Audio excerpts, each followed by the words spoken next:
मोहरों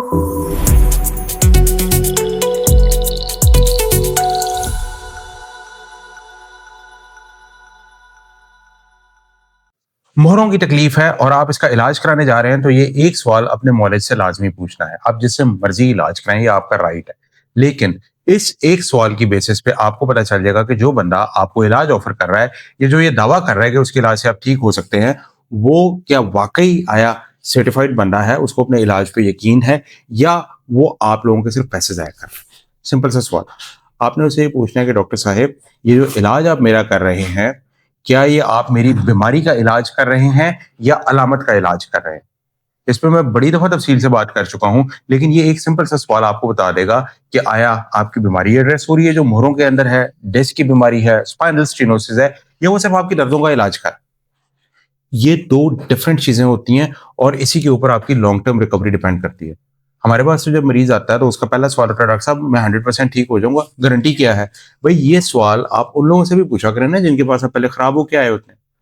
अगर कोई बंदा आपको सेटिस्फैक्टरली आंसर नहीं कर पाता, आपको एविडेंस बेस्ड जवाब नहीं दे पाता, या आए बाएं शाएं करता है, तो उस बंदे को अपने इलाज के ऊपर यकीन ही नहीं है और वो सिर्फ आपके पैसे ज़ाया करने वाली बात कर रहा है। उस बंदे के पास दोबारा जाने की जरूरत ही नहीं है। मोरे के मरीज में ना एक बड़ा सीरियस मसला होता है।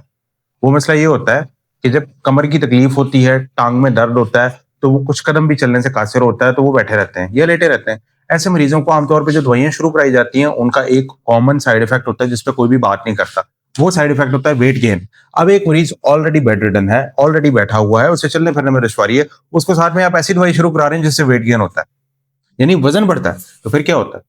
वजन आहिस्ता आहिस्ता बढ़ता जाता है। वजन बढ़ने के साथ जो एडेड नुकसानात होते हैं, पता है क्या होते हैं? मरीज को शुगर की तकलीफ हो सकती है, जोड़ों का दर्द हो सकता है, दिल की बीमारी हो सकती है, और मोहरों की तकलीफ और ज्यादा वर्स हो सकती है। मैं हमेशा ये बात कहता हूँ अपने मरीजों को कि अगर आप मोहरों का इलाज करा रहे हैं तो खुदारा 2 हफ्ते के बाद अपनी ट्रीटमेंट को जरूर रिव्यू करें, क्योंकि 2 वीक्स के अंदर अंदर आपको सिम्टोमेटिक रिलीफ आ जाना चाहिए। अगर आपको 2 हफ्ते इलाज के बावजूद कोई सिम्टोमेटिक रिलीफ नहीं आ रहा, तो इसका मतलब यह है कि आपकी बीमारी उस स्टेज पर जा चुकी है कि आपको दवाइयों से या कंजर्वेटिव ट्रीटमेंट से फायदा नहीं होगा, और इस स्टेज पे आपको किसी इंटरवेंशन की जरूरत है। मोहरों के इलाज के बारे में लोगों को इतना गलत गाइड किया जाता है, इतना उन लोगों को मुतनफिर किया जाता है, इतना डराया जाता है कि वो अप्रोप्रिएट ट्रीटमेंट की तरफ आता ही नहीं है। और जब वो सर्जन के पास आते हैं ना, तो उस वक्त मरीज के पास 3 बड़े मसले होते हैं। पहला मसला, बीमारी बहुत बढ़ चुकी होती है। दूसरा मसला, उसकी रिसोर्सेज, फाइनेंशियल रिसोर्सेज एग्जॉस्ट हो चुके होते हैं। और तीसरा मसला, 100% रिकवरी बाज़ औक़ात पॉसिबल नहीं होती। इस स्टेज पे जब हम मरीज को एक ग्राउंड रियलिटी बताते हैं, जिसपे हम कहते हैं कि भाई आपकी बीमारी इतनी ज्यादा बढ़ चुकी है कि हम आपको एक हद तक रिलीफ दे सकते हैं, आपको बाद में फिजियोथेरेपी करानी होगी, आपके इलाज के जो है अखराजात भी ज्यादा होंगे, तो वो फिर कहते हैं डॉक्टर साहब फिर पहले फिजियोथेरेपी मैंने क्यों कराई? भाई ये सवाल आप उनसे पूछा करें जिन्होंने आपको पहले इस बारे में मिसगाइड किया। हमसे क्यों ये सवाल पूछ रहे हैं आप? हमने तो आपको आज आपकी ट्रीटमेंट देखते हुए इलाज बताना है और आपको एविडेंस बेस्ड ट्रीटमेंट बतानी है।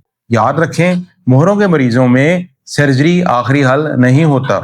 आखिरी ये होता है कि मरीज सर्जरी का माइंड बना के आता है और हम बता देते हैं कि भाई आपके पेशेंट को ऑपरेशन से कोई फायदा नहीं होगा, छोड़ दें, वैसे भूल जाए। बहुत सारे मरीज ऐसी कंडीशन पे आते हैं और हम उन्हें सर्जरी रिफ्यूज कर देते हैं, क्योंकि हमें नजर आ रहा होता है कि इस मरीज का अगर ऑपरेट कर भी दिया तो इसने ठीक नहीं होना, और इसने जाके आगे 10 बंदों को बताना कि जी मैंने ऑपरेट करा लिया, मैं ठीक नहीं हुआ, तो तुम भी ऑपरेट मत कराना। ये उन लोगों को भी खराब करेगा जो ऑपरेशन से ठीक हो सकते हैं। तो इसलिए प्लीज वक्त पे अपना इलाज करा लिया करें, क्योंकि हर चीज का एक टाइम होता है।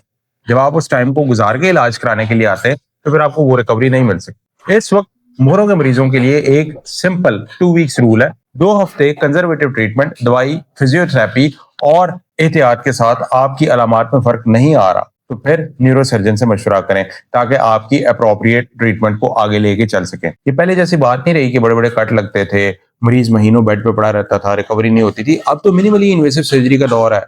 हर चीज एंडोस्कोप और कैमरे के जरिए हो रही है। छोटे से कट के साथ ऑपरेट किया जाता है और पेशेंट अर्ली अपनी लाइफ में वापस आता है। ये सारी चीजें इसलिए बनाई गई हैं कि पेशेंट को हम जल्दी लाइफ में वापस ला सकें। पाकिस्तान में भी इस वक्त अल्हम्दुलिल्लाह मैं वही सर्जरी ऑफर कर रहा हूँ जो पूरी दुनिया में स्पाइन के पेशेंट्स को ऑफर की जाती है। मिनिमली इन्वेसिव, कैमरे के साथ, छोटे कट के साथ, जदीद तरीन ऑपरेशन जो आपकी रैपिड रिकवरी को इंश्योर करता है। अब जो इस पे एक इंटरेस्टिंग बात है समझने वाली है, मोहरे के मरीज में हर मरीज की बीमारी दूसरे से डिफरेंट होती है। 2 मरीज मेरे पास आते हैं, एक मरीज फिजियोथेरेपी से ठीक हो जाता है, दूसरे मरीज को ऑपरेशन की जरूरत होती है। हालांकि एमआरआई के ऊपर दोनों की तकरीबन एक ही जैसी बीमारी नजर आ रही होती है। फर्क उस पर यह होता है कि क्लिनिकली एक पेशेंट के सिम्टम्स माइल्ड होते हैं और दूसरे के सिम्टम्स बहुत सीवियर होते हैं, जिन्हें अर्जेंट ऑपरेशन की जरूरत होती है।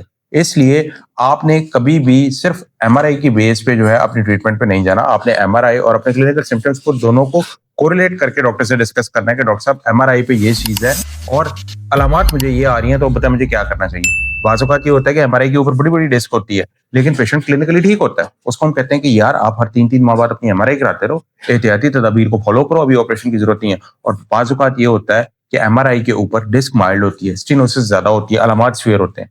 इवन मैंने रिसेंटली एक पेशेंट का ऑपरेट किया था, एमआरआई के ऊपर उसकी छोटी सी डिस्क थी, लेकिन उसको बड़ी सीवियर स्पाइनल स्टेनोसिस थी, हराम मगज की नाली टांग थी। उस मरीज को चलते हुए टांगों में खिंचाव होता था, टांगें बेजान होती थी और उस पेशेंट को जो होता था पांव के सुनपन हो रहा था। एमआरआई के ऊपर डिस्क नहीं थी, स्पाइनल स्टेनोसिस थी।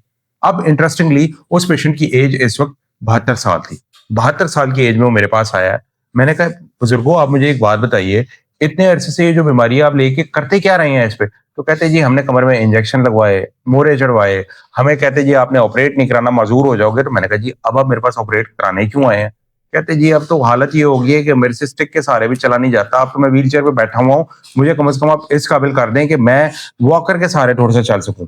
अंदाजा करें कि एक चलता फिरता बंदा अब जो है वो बिल्कुल बेड बाउंड हो गया था। खैर उस पेशेंट को हमने ऑपरेट किया, उसकी इंतहाई सीवियर स्पाइनल स्टेनोसिस थे, बड़े बुरे हालात थे और पेशेंट सर्जरी के बाद मोबिलाइज हो गया। उनकी वीडियो भी हमारे चैनल पे आई हुई है। आप प्लीज एक बात याद रखें, अगर आपको ये कहा जाता है कि ऑपरेशन के बगैर आपको कोई ठीक कर देगा, ठीक है, तो प्लीज उस बंदे की इस बात को सकें कि आप रिस्पॉन्सिबिलिटी लेंगे कि मैं ऑपरेशन के बगैर ठीक हो जाऊंगा, ताकि कल को अगर मुझे ऑपरेशन की जरूरत पड़े तो मुझे जो है वो आप इस पर रिस्पॉन्सिबिलिटी लें अगले इलाज की। क्योंकि हमारे पास जब लोग ऑपरेट कराने आते हैं ना, तो हमसे वो गारंटियां मांगते हैं।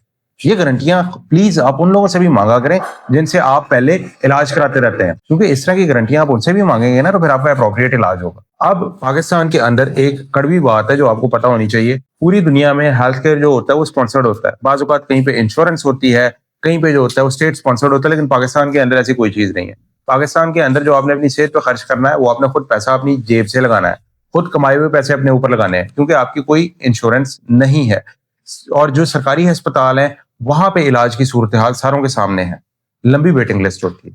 उसके अलावा कुछ टीचिंग अस्पताल है नाम नेहाद, वहां पे जो होता है वहां पे जूनियर डॉक्टर्स आपको ऑपरेट कर रहे होते हैं। अब मैं किसी की यहाँ पे ये नहीं कह रहा कि किसी की एक्सपर्टीज में मसला है या कोई और इशू है, लेकिन एक ग्राउंड रियलिटी आपको पता होनी चाहिए, आपकी सेहत से बढ़ के कोई चीज नहीं है। और जब आप अपनी सेहत पे कंप्रोमाइज करते हैं तो फिर उसका नुकसान आप सारी उम्र जो होता है वो बेयर करते हैं। उसकी फाइनेंशियल एस्पेक्ट भी होता है, उसका जो होता है वो एक सेहत का एस्पेक्ट भी होता है, उसका जो होता है एक इमोशनल और साइकोलॉजिकल एस्पेक्ट भी होता है। तो इसलिए प्लीज खुदा के वास्ते जब आपने इलाज कराना हो टाइम पे इलाज कराया करें, अप्रोप्रिएट जगह से इलाज कराया करें, ताकि आप लोगों को कोई परमानेंट डिसेबिलिटी या मजूरी ना हो। मोहरों के मरीजों में इस वक्त जदीद तरीन एंडोस्कोपिक सर्जरी अवेलेबल है जो छोटे से कट के साथ की जाती है, कैमरे के जरिए की जाती है। मरीज रैपिडली मोबाइल होता है, अपनी लाइफ पे वापस आता है और ये इस वक्त लाहौर में अवेलेबल है। ये कराने के लिए आपको बाहर नहीं जाना पड़ेगा। पहले ये होता था कि इस तरह की चीजें आपको सिर्फ बाहर अवेलेबल होती थी और लोग जो होते थे वो दूर दूर ट्रैवल करके जाते थे कराने के लिए, लेकिन अब अल्हम्दुलिल्लाह लाहौर में अवेलेबल है। तो आप लोगों को अगर मोहरों का इलाज 2 वीक्स से आप करा चुके हैं, बेहतरी नहीं आ रही, तो न्यूरोसर्जन से कंसल्ट करें, क्योंकि घूम फिर के आना आप लोगों ने न्यूरोसर्जन के पास ही होता है, लेकिन उस वक्त तक बहुत देर हो चुकी होती है। मेरी बातें आपको बुरी लगी होंगी, लेकिन ये कहना जरूरी था, क्योंकि हम क्लिनिकल प्रैक्टिस में रोजाना ऐसे मरीज देखते हैं जो अच्छी तरह खराब हो चुके होते हैं और फिर वो न्यूरोसर्जन के पास आते हैं और उस वक्त उनके पास इलाज कराने के लिए पैसे नहीं होते। उनकी एक्सपेक्टेशंस इंतहाई अनरियलिस्टिक होती हैं कि पता नहीं ऑपरेशन कराएंगे तो कौन सा कोई मौजजा हो जाएगा। और उस स्टेज पे जब हम उन्हें कहते हैं कि जी आप इतनी रिकवरी एक्सपेक्ट कर सकते हैं, इसके बाद आपको फिजियोथेरेपी चाहिए होगी और कंप्लीट रिकवरी पॉसिबल नहीं होती, तो पेशेंट की जो एक उम्मीद होती है ना वो टूट जाती है कि जी हम इतनी उम्मीद लेके डॉक्टर साहब आपके पास आए, आप कैसी बातें करें। भाई डॉक्टर साहब आपकी तरह इंसान है, डॉक्टर साहब की भी लिमिटेशंस हैं। जब आप पहले गलत जगह पे इलाज करा के आते हैं, खराब होके आते हैं, अताइयों के हाथों आप लोग इलाज कराते रहते हैं, तो फिर आप किस तरह ठीक होंगे।